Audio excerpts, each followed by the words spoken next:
All right, hello, and welcome to our first video on our YouTube channel. My name's Brandon. I am the owner and founder of Video Game Empire.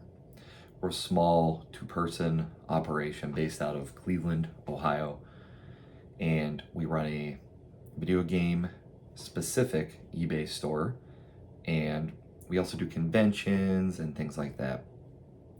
A lot of this channel is going to be encompassed around the front end and the back end of how to run a small business based around collectibles and, for us, specifically video games. As you can see kind of right there in the background, I'm a collector myself, so this is something that I'm very passionate about. I've been playing video games my entire life. There's even photos of me holding a Super Nintendo controller at like 5 years old. So this is something that I've been passionate about pretty much my entire life.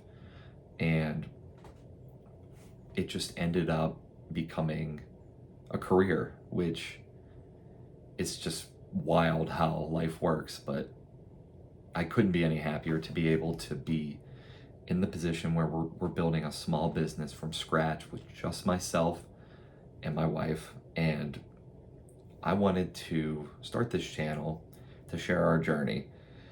We are hoping to open up a physical location in our local market within a 3 to 5 year period. So I know that seems like a long time away, which it is, but in order to successfully start a physical brick and mortar store, you need to have a 3 to 5 year plan at least.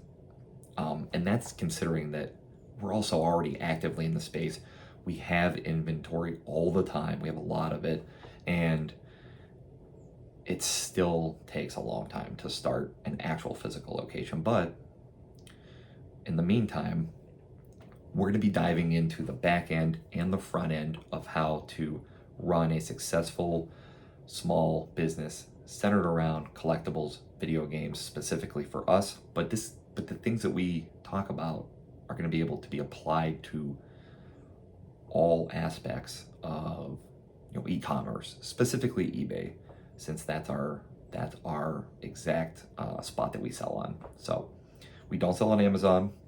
We don't sell on Mercari or Poshmark or any of those. We don't cross-list any of those spots. I know people do a lot of that, and that's totally fine. But with kind of how fast our inventory moves, it doesn't make sense to sell on Mercari or Poshmark. It would make more sense to sell on Amazon, but I personally, that's not for me personally. But yeah, so a lot of this content, like I said, it's going to be back end and front end. So that's going to be encompassing buying collections. We do a lot of acquisition purchases of full collections from our local market.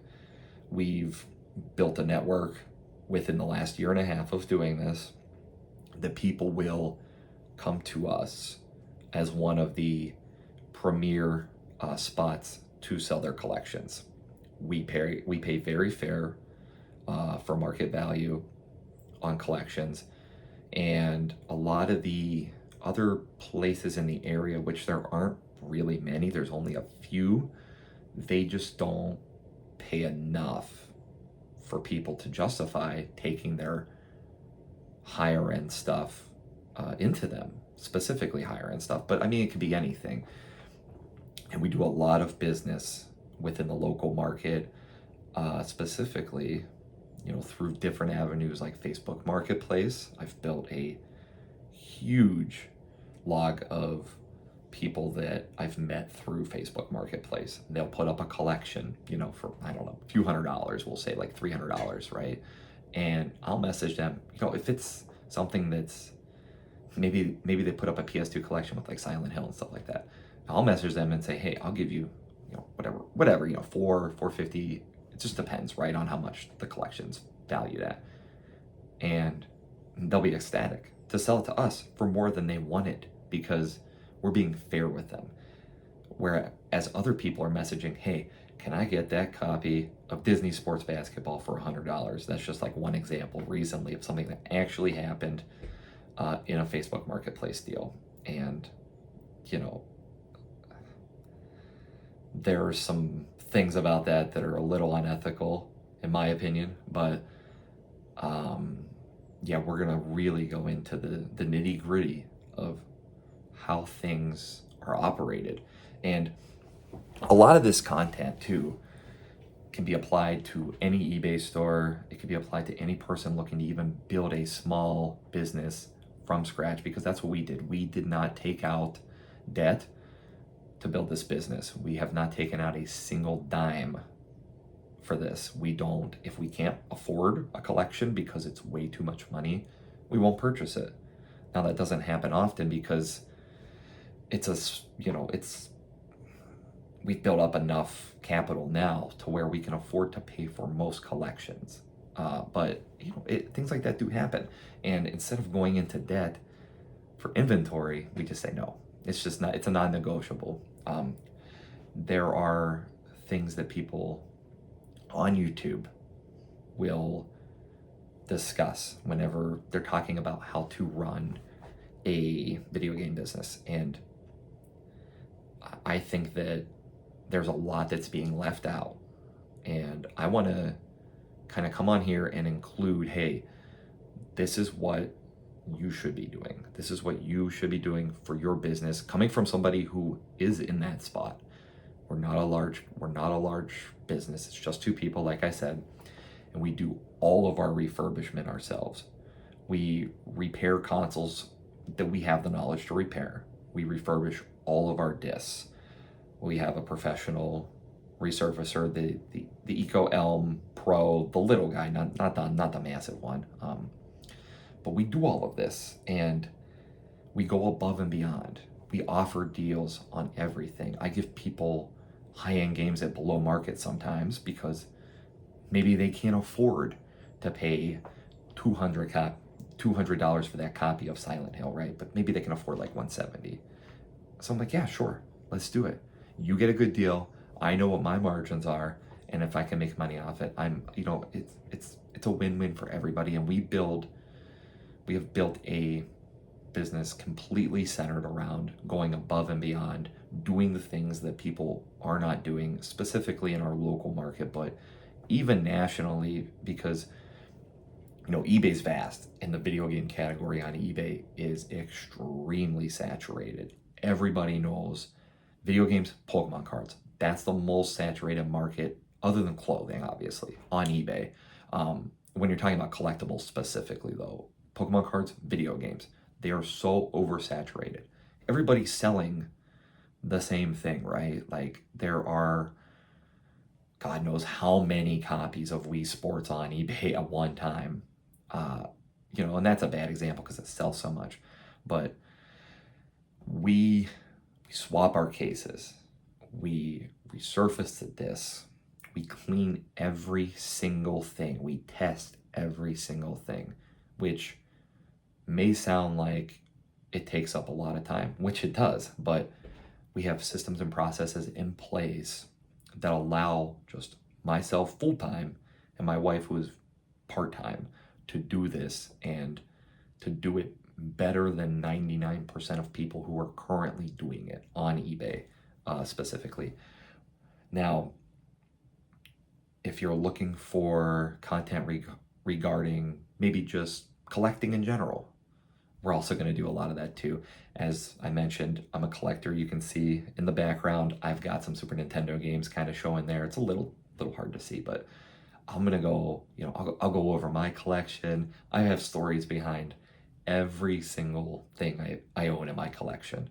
I don't buy things at retail. I like to kind of find them in the wild. Since we're doing this anyway, if I can find something that I'm looking for and pick it up in maybe a garage sale, which we don't do a whole lot of, but if we can find them, maybe through a collection buy, I get a ton of things that, I have for my personal collection. We'll go over collecting. I'll go over how to purchase small collections, how to purchase large collections, how to network locally within a small market. Obviously, being in Cleveland, it's not a small market, but you can do this in any market. It's just you have to do it a certain way. And yeah, we're going to go over a lot on this channel. I really hope that we bring a lot of value to the video game community. That's my number one priority of starting this channel, is to share our personal journey, of course, like regarding building our business from scratch, but also bringing as much value as possible to the video game community. They're not making these games anymore, right? So it's not all about selling them. It's not all about that. We have to be preserving these games. It's, these boxes, they come, they're destroyed sometimes. I mean, it's people sometimes maybe over the years don't treat their stuff right, but we do our best to make it so that these items are brought back to life and we get them into our customers' hands. And our customers, they love purchasing from us specifically. And that's not to toot my own horn. I'm tooting it a little bit, but it's not to toot my own horn, but because we take so much care of the product that they enjoy purchasing it from us. And we try and give very, very fair prices on all of our products. Some things that, maybe going to the refurbishment program on eBay, I try and price them as fair as I can, but there's a certain level of quality there. So, I always try and give offers. I always try and give people the best deals. They'll message me, say, hey, I'm buying this for my son's birthday. Is there any way you could do, $30 under asking for maybe like something that's $200 or whatever? You know what I mean? Like, it's just treating people with kindness, being fair to the people you're buying from, and being fair to the people you're selling to. That's maybe something that's been a little forgotten on YouTube specifically when it comes to owning a video game business. You go around and you see a lot of people, and I won't put names out there, of course, but we kind of have an idea of who these people are, and they go around and they do some things that aren't really ethical, I guess is a good way to say it, but they're not treating people with the respect that they deserve for their possessions and the respect they deserve as a human being. So that's a lot of what our business has honestly been built on, is being fair with people, treating people well. I have so many connections that I've built just from being kind and not ripping people off. It's kind of sad to say, but when you're in a market like this, sometimes people aren't doing the things they need to do. So I'm going to pull back the curtains on what it takes to run a small e-commerce business centered around video games. I'm going to pull back the curtains on the reality of, hey, it's not easy, to do this. It's expensive too. There are videos out there, $1 business, $1 to 10,000 in 6 months, or whatever, right? Like that's not real if you're doing a video game centered business. These things aren't cheap to buy. You need to have some capital, and that's just the reality of the situation. You can build up the capital though, but you can't build it up overnight. It takes a while to do it. You have to be willing to lose money, and you have to be willing to sacrifice your ego for the betterment of your business and for the betterment of your customers. So I'm going to go way into detail on all this, of course, in further videos, but a lot of what you're going to see from us is collection pickups. You're going to see, eBay strategies, how to get your store on eBay to actually be visible and actually be able to sell things. And that seems easier said than done, but it's not. eBay is a very fickle monster, and you have to feed it a certain way in order to make money on there. And it's really, I mean, it's pretty much cut and dry. Like, you can't just be listing 2 items a day, or list like, oh, I'll list 15 things and then I just won't list for a week. Like, that's not how eBay works. You really got to dig into the nitty gritty of how the platform you're selling on operates, and you have to cater to it. Otherwise, you're not going to succeed. So I'm going to go way into detail about all this, though, and we're going to go over collecting, buying, selling, trading. I'm going to record our conventions we do. I'm going to record pretty much anything and everything related to the business, and I really hope that I can bring a lot of value to other people like myself who are newer but are looking for some guidance as well from somebody who's in a similar position. So I hope that this is something that you are interested in, and if this is something that you think you can implement in your own business, or if you're a collector and you're looking to see some collection content, please give us a like, subscribe, tell me if you like me, tell me if you hate me. We're going to take any feedback we get while doing this, and we're going to learn from it no matter what. So I'm really excited. This is something I've been considering doing for a while now, but it's taken some time to get around to focusing on the YouTube aspect of it. It's a big time consumption, especially whenever you're only 2 people operating your business. So I'm gonna try and dedicate as much time as I can to this. But yeah, please let us know if there's anything that I can help you with. Please, never hesitate to reach out. I'm always willing to help anybody with pretty much anything. So please let us know if there's anything that you're looking for content-wise, or if you're looking to buy a specific piece, if you're looking to sell a few games or a collection, reach out anytime, and I'll get you a fair offer, and I'll get you a good deal on pretty much anything. And regarding the business side, stay tuned, because there's going to be a lot of content coming from this brand new channel. So follow us, and yeah, until next time, I'll see you.